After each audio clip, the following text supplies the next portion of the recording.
अस्सलाम वालेकुम। Hope you are all doing well. आज की वीडियो में एक बहुत इंपॉर्टेंट टॉपिक पे हम बात करेंगे, that's about ITIN, individual tax payer identification number. ये टॉपिक बहुत क्रूशियल है क्योंकि बहुत से लोगों को इसमें कन्फ्यूजन रहती है कि क्या हमें ये कब चाहिए और क्या टैक्स फाइलिंग के लिए ITIN की ज़रूरत है या नहीं, और समटाइम लोग इसको दूसरे आईडीज़ के साथ मिक्सअप भी कर देते हैं। उसके बारे में तो हमने एक डिफरेंट वीडियो में ऑलरेडी हम डिस्कस कर चुके हैं कि इन डिफरेंट टैक्स आईडीज़ में डिफरेंस क्या होता है। लेकिन आज हम स्पेसिफिकली डिस्कस करेंगे डिफरेंट एस्पेक्ट्स के ऊपर रिगार्डिंग ITIN। आज की वीडियो में हम डिस्कस करेंगे कि ITIN आपको कब और किस पर्पज़ के लिए चाहिए, उसका प्रोसेस क्या है, कितना टाइम उसके लिए चाहिए होता है आपको ITIN रिसीव करने के लिए या उस प्रोसेस को कंप्लीट होने के लिए, और अगेन कॉमनली जो मिस्टेक्स उसमें होती हैं वो क्या आम तौर पे लोग करते हैं, और फाइनली उसमें भी जिन चीज़ों का आपको ख्याल रखना है उन सारी चीज़ों को आज हम डिस्कस कर रहे होंगे। ITIN या individual tax payer identification number SSN का ऑल्टरनेट है नॉन रेजिडेंट्स के लिए, जिसके थ्रू वो अपनी टैक्स फाइलिंग कर सकते हैं। ये भी सेम SSN की तरह 9 डिजिट्स का एक टैक्स आईडी है जो IRS इशू करता है नॉन रेजिडेंट्स को, या कुछ केसेस में रेजिडेंट एलियंस को भी ये इशू हो सकता है। कैसे लोग जो US में रह रहे हैं लेकिन वो अभी एलिजिबल नहीं है SSN के लिए, तो उनको भी मीनवाइल ITIN इशू कर दिया जाता है। ITIN ऑब्टेन करने की ज़रूरत क्यों है?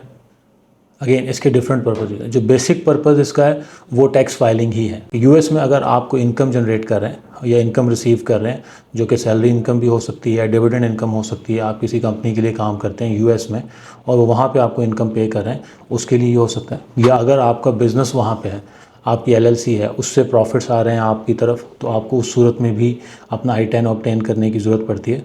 या इवन अपने ही बिजनेस से अगर आप सैलरी या डिविडेंड ले रहे हैं, उस सूरत में भी आपको अपनी पर्सनल टैक्स रिटर्न फाइल करने के लिए ITIN की ज़रूरत होगी। तो फर्दर इसके साथ ही मैं ऐड कर देता हूँ कि US में टैक्स फाइलिंग के लिए ख़ास तौर पे LLC के लिए, बेशक वो सिंगल मेंबर LLC हो या मल्टीपल मेंबर LLC हो, उसके लिए भी कंपनी के जितने मेंबर्स हैं उनको अपने पर्सनल ITIN बनवाना ज़रूरी है, क्योंकि LLC से जितने भी प्रॉफिट्स हैं वो फ्लो करते हैं towards the owners and members. तो इसलिए मेंबर्स को भी अपनी रिटर्न्स में वो इन्फॉर्मेशन डिस्क्लोज करनी होती है और अपनी पर्सनल रिटर्न फाइल करने के लिए उनके लिए भी ITIN ज़रूरी होता है। बेसिक पर्पस ITIN का तो टैक्स फाइलिंग ही है, लेकिन कुछ केसेस में ये बैंक अकाउंट ओपनिंग में भी आपको हेल्प कर सकता है। मिसाल के तौर पे आप US ट्रैवल कर रहे हैं और आप अपने बिजनेस का बैंक अकाउंट ओपन करवाना चाह रहे हैं, तो if you already have your ITIN, तो उसमें जो वेरिफिकेशन प्रोसेस है फिजिकल बैंक का वो आसान हो जाता है। और अगर आपके पास ITIN नहीं है तो sometime they ask for further documents for your personal identification verification, तो इसलिए ITIN से बैंक अकाउंट प्रोसेस में भी आपको हेल्प मिलती है। थर्ड जो चीज़ हो सकती है वो आपको वहाँ पे क्रेडिट कार्ड्स चाहिए या लोन चाहिए, वो भी ITIN के थ्रू ही आपकी क्रेडिट स्कोरिंग हो रही होती है और क्रेडिट बिल्डिंग जनरेट होती है। नेक्स्ट स्टेप में हम इसके प्रोसेस को डिस्कस करते हैं। अच्छा, प्रोसेस में जो सबसे बेसिक चीज़ है जो ITIN की एप्लीकेशन का फॉर्म है, दैट्स W7 फॉर्म है, जिसको फिल करके उसके साथ आपको डॉक्यूमेंट्स अटैच करने होते हैं। वो डॉक्यूमेंट्स क्या हो सकते हैं, उसमें अगेन दो सिनेरियोज़ हैं। फर्स्ट इज़ कि आप इनकम टैक्स रिटर्न की बेसिस पे अपनी टैक्स फाइलिंग के लिए ITIN ऑब्टेन कर रहे हैं, या सेकंड स्टेप ये हो सकता है कि आप अपनी कंपनी LLC की बेस पे ऑब्टेन करना चाह रहे हैं अपने ITIN को। दोनों सूरतों में फॉर्म सेम होगा, लेकिन उसको फिल करने का तरीका चेंज हो जाएगा। तो आप अपने W7 फॉर्म को कंप्लीट करेंगे। टैक्स रिटर्न की सूरत में आपकी कंप्लीट और एक्यूरेटली फाइल्ड टैक्स रिटर्न उसके साथ अटैच होगी, और LLC की सूरत में आपके LLC के डॉक्यूमेंट्स जो रिक्वायर्ड होते हैं वो इस एप्लीकेशन के साथ अटैच होंगे। फर्दर इसमें आपकी पर्सनल वेरिफिकेशन के लिए आपके ID डॉक्यूमेंट्स अटैच होते हैं, जिसमें यूजुअली पासपोर्ट वगैरह इंक्लूडेड होते हैं। तो इन चीज़ों के साथ आप अपनी एप्लीकेशन को सबमिट करते हैं। अगर तो आप US में खुद मौजूद हैं, देन आप अपने किसी भी नियरेस्ट IRS ऑफिस में अपॉइंटमेंट बुक करके वहाँ विजिट कर सकते हैं ओरिजिनल डॉक्यूमेंट्स के साथ, एप्लीकेशन के साथ, and you can just submit, या आप मेल के थ्रू भी अप्लाई कर सकते हैं। लेकिन अगर आप US में मौजूद नहीं है, you are a non resident, आप किसी दुनिया के और कंट्री में रह रहे हैं, then you have a different process for this filing. Again theoretically speaking इसमें भी ऑप्शन अवेलेबल है कि आप बाय मेल अपने डॉक्यूमेंट्स IRS को भिजवा दें and they will issue you the ITIN। लेकिन प्रैक्टिकली स्पीकिंग हमने मोस्टली केसेस में ये देखा है कि जब नॉन रेजिडेंट्स अपनी एप्लीकेशन डायरेक्टली सबमिट करते हैं IRS में थ्रू मेल, 95 to 99% केसेस में ये एप्लीकेशन रिजेक्ट हो जाती हैं, ये डिनाई हो जाती हैं। उसकी डिफरेंट रीजंस होती हैं, लेकिन मोस्टली केसेस हमने देखा है कि एप्लीकेशंस थ्रू नहीं होती हैं। सेकंड स्टेप जो इसमें इन्वॉल्व होता है वो ये है कि सर्टिफाइड एक्सेप्टेंस एजेंट्स को आप एंगेज करें। सर्टिफाइड एक्सेप्टेंस एजेंट्स ऐसे एजेंट्स हैं जो IRS की तरफ से ऑथोराइज्ड हैं आपके डॉक्यूमेंट्स को वेरीफाई करने के लिए, और वो ITIN के लिए आपकी एप्लीकेशंस को IRS तक पहुंचाते हैं। एज ए नॉन रेजिडेंट जब ITIN के लिए आप अप्लाई कर रहे हो तो you have to engage a certified acceptance agent for this process. तो आप वही डॉक्यूमेंट्स जो भी हमने डिस्कस किए, in either case whether you are going for the tax filing option और द LLC ऑप्शन, आप अपने डॉक्यूमेंट्स कंप्लीट करते हैं। पर्सनल आइडेंटिफिकेशन वेरिफिकेशन के डॉक्यूमेंट्स अटैच करते हैं, कंपनी के डॉक्यूमेंट्स अटैच करते हैं, और ये सारी चीज़ें आप शेयर करते हैं सर्टिफाइड एक्सेप्टेंस एजेंट के साथ। जब सर्टिफाइड एक्सेप्टेंस एजेंट आपकी एप्लीकेशन को वेरीफाई करके आईआरएस की तरफ भिजवाता है तो आपकी वेरिफिकेशन के चांसेस और आपको I-10 मिलने के चांसेस बढ़ जाते हैं। तो ये तो था इसका बेसिक प्रोसेस कि आपको I-10 कैसे ऑब्टेन करना है। और यूजुअली इसमें जो टाइम रिक्वायर्ड होता है एज ए नॉन रेजिडेंट जब आप एप्लीकेशन सबमिट करते हैं तो इसमें स्टैंडर्ड टाइम 12 to 16 वीक्स का होता है, लेकिन यूजुअली हमने देखा है कि ये जल्दी भी आ सकता है, 8 to 10 वीक्स में भी समटाइम ये आ जाता है, लेकिन जो स्टैंडर्ड टाइम है वो 12 to 16 वीक्स का इसके लिए चाहिए होता है। नेक्स्ट हम इसको डिस्कस करते हैं कि when you should apply and when you need ITIN। Again, अगर तो आप US ट्रैवल करना चाह रहे हैं और बैंक अकाउंट ओपन करवाना है या कोई लोन या क्रेडिट कार्ड की आपको ज़रूरत है, देन तो जिस वक्त आपको ये ज़रूरत अराइज़ होगी आप उसी वक्त अपने I-10 के लिए अप्लाई कर सकते हैं। अदरवाइज़ आपको जब अपनी एनुअल टैक्स फाइलिंग करनी है उस वक्त आपको अपने I-10 को अप्लाई करना चाहिए। अगेन, टैक्स फाइलिंग के लिए जो डेडलाइंस हैं वो यूजुअली 15 मार्च से 15 अप्रैल के दरमियान फॉल करती हैं, जो कि पार्टनरशिप फर्म्स के लिए या सिंगल मेंबर LLCs के लिए डिफरेंट टाइम और डेट्स हैं उसमें। एंड कंसिडरिंग कि I-10 को आने में 3 से 4 महीने लग जाते हैं, तो September of the last year is the best time to apply for the I-10, या maximum by the end of October आप इसको अप्लाई कर सकते हैं, ताकि 3 से 4 महीने का मतलब है कि जनवरी और फेब में आपका I-10 आपको रिसीव हो जाए, ताकि मार्च या अप्रैल में जब भी आपकी डेडलाइन फॉल करती है इनकम टैक्स रिटर्न की तो आप टाइमली अपनी टैक्स रिटर्न फाइल कर सकें। अच्छा, इसके बाद हम ये देखते हैं कि इसमें आम तौर पे लोग मिस्टेक्स क्या करते हैं या इसमें इश्यूज़ क्या आते हैं जिसकी वजह से एप्लीकेशन यूजुअली प्रोसेस नहीं होती। उसमें सबसे बड़ी मिस्टेक यही है कि आप सर्टिफाइड एक्सेप्टेंस एजेंट को एंगेज नहीं करते और ख़ुद ही अपने डॉक्यूमेंट्स IRS को भिजवाते हैं, जिसमें आम तौर पर वेरिफिकेशन के इशू आते हैं।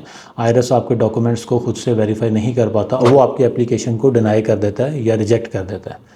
तो इसलिए सबसे पहले सर्टिफाइड एक्सेप्टेंस एजेंट को ज़रूर एंगेज करें। सेकेंडली, आपकी एप्लीकेशन प्रॉपर फिल्ड होनी चाहिए। किस चीज़ के लिए आप अप्लाई कर रहे हैं, किन चीज़ों के लिए आप अप्लाई कर रहे हैं, वो चीज़ें आपका फॉर्म सही फिल होना चाहिए। प्लस उसके साथ जितने सपोर्टिंग डॉक्यूमेंट्स हैं वो आपके कंप्लीट होने चाहिए। अगर आप टैक्स रिटर्न फाइल कर रहे हैं तो टैक्स रिटर्न भी आपकी कंप्लीट होनी चाहिए और प्रॉपर आपकी इनकम उसमें डिक्लेयर्ड होनी चाहिए। इसमें भी समटाइम लोग ये गलती करके हैं कि 00 या नील रिटर्न साथ फाइल करके वो I-10 के लिए अप्लाई कर देते हैं। अगेन, इस सिनेरियो में भी आपकी एप्लीकेशन रिजेक्ट होने के चांसेस रहते हैं कि you don't have any income, so why you want to file this return. या बहुत नॉमिनल्स के नंबर्स के साथ या रैंडम कुछ भी नंबर ऐड करके या कम्प्लीटली अपनी रिटर्न को फाइल नहीं करते लोग, उस सूरत में भी I-10 ऑब्टेन नहीं होता है, या I-10 की एप्लीकेशन रिजेक्ट हो जाती है। LLC की बेस पे अगर जा रहे हैं उसमें आपके डॉक्यूमेंट्स कंप्लीट नहीं है, अगेन आपको प्रॉब्लम आती है। इसी तरह आप अपने पर्सनल आइडेंटिफिकेशन डॉक्यूमेंट आपके प्रॉपर वेरीफाइड नहीं है, टेस्टेड नहीं है, उस सूरत में भी आपकी एप्लीकेशन रिजेक्ट होने के चांसेस रहते हैं। अच्छा, एडिशनली इसमें इस चीज़ को भी देखने की ज़रूरत है कि जिस सर्विस प्रोवाइडर के साथ आप काम कर रहे हैं वो भी ऑथेंटिक हो और वैलिड हो, क्योंकि मोस्टली हमने देखा है कि ऑनलाइन मार्केट प्लेसेस पे जैसे अपवर्क, फाइवर, ऐसी जगहों पे या वैसे भी ऑनलाइन प्लेटफॉर्म से जब आप किसी को एंगेज करते हैं विदाउट नोइंग हिम, वैसे बहुत से केसेस हमारे सामने आते हैं कि लोगों ने ऑनलाइन किसी मार्केट प्लेस से या ऑनलाइन किसी ग्रुप से या किसी प्लेटफॉर्म से किसी को एंगेज किया and they never had any ITIN, they just lost their money as well, और उन्होंने अपना टाइम भी ज़ाया किया and they never got any ITIN। तो इसलिए आपको इस चीज़ को भी इंश्योर करना है कि आप सही और ऑथेंटिक और वैलिड रिसोर्स के साथ काम कर रहे हों। अगेन, इसमें कुछ लोगों के साथ ये प्रॉब्लम भी आई कि जो सर्विस प्रोवाइडर है दे ओनली कमिट कि हम आपके लिए I-10 की एप्लीकेशन प्रोसेस कर देंगे या उसको सबमिट कर देंगे। तो दिस इज़ नॉट इनफ। आपको ऐसे रिसोर्स के साथ या ऐसे सर्विस प्रोवाइडर के साथ काम करना है जो ये कमिटमेंट करे कि हम आपकी एप्लीकेशन भी सबमिट करेंगे, उसको फॉलो अप भी करेंगे आपके लिए, और in case of any objection और एनी लेटर और नोटिस फ्रॉम IRS हम उस ऑब्जेक्शन को रिजॉल्व भी करेंगे, और फाइनली हम आपको ये प्रोसेस कंप्लीट करके आपका I-10 जब तक आपको नहीं मिलेगा हमारा प्रोसेस कंप्लीट नहीं होगा, या हम आपको ये पूरा प्रोसेस मुकम्मल करके देंगे और अगर आपको I-10 नहीं मिलता तो we will just pay back you amount. तो ऐसे कंसल्टेंट या ऐसे सर्विस प्रोवाइडर के साथ आपको काम करने की ज़रूरत है। तो आज की वीडियो में हमने डिस्कस किया कि I-10 क्यों ज़रूरी है, उसका पर्पज़ क्या है, उसका प्रोसेस क्या है और कैसे आप उसको ऑब्टेन कर सकते हैं, और किन गलतियों से आपको बचने की ज़रूरत है जब आप I-10 के लिए अप्लाई कर रहे हो। And just as a fact that we have been working with certified acceptance agents in US for quite some years now, and we have the 100% success rate for all the I-10 application we processed so far। Again, उसमें sometime objection ज़रूर आते हैं, ऐसा नहीं है कि कभी भी कोई ऐसा मसला नहीं आया, लेकिन हम उन ऑब्जेक्शंस को भी एड्रेस करते हैं and we finally get those ITINs। तो अगर आपको भी कोई गाइडेंस चाहिए, कोई हेल्प चाहिए, you can just reach out to me and I will help you with that. Further I-10 के हवाले से या बिज़नेस के हवाले से कोई भी फर्दर आपको गाइडेंस चाहिए हो, या आपको कोई इन्फॉर्मेशन चाहिए हो, या आपका कोई क्वेश्चन हो, तो you can just write down to us और you can mention it in the comment, और हम कोशिश करेंगे हम आपके क्वेश्चंस को एड्रेस करें, बिकॉज इस प्लेटफॉर्म का पर्पज़ ही ये है कि आपकी जो भी क्यूरीज़ हैं, कंसर्न्स हैं अपने बिजनेस को एक्सपैंड करने के लिए इंटरनेशनल मार्केट में, और उसकी जो लीगैलिटीज़ हैं उन सब चीज़ों को हम आपके लिए आसान कर दें और यहाँ पे हम डिस्कस कर रहे हों। That's all for now, stay tuned, thank you.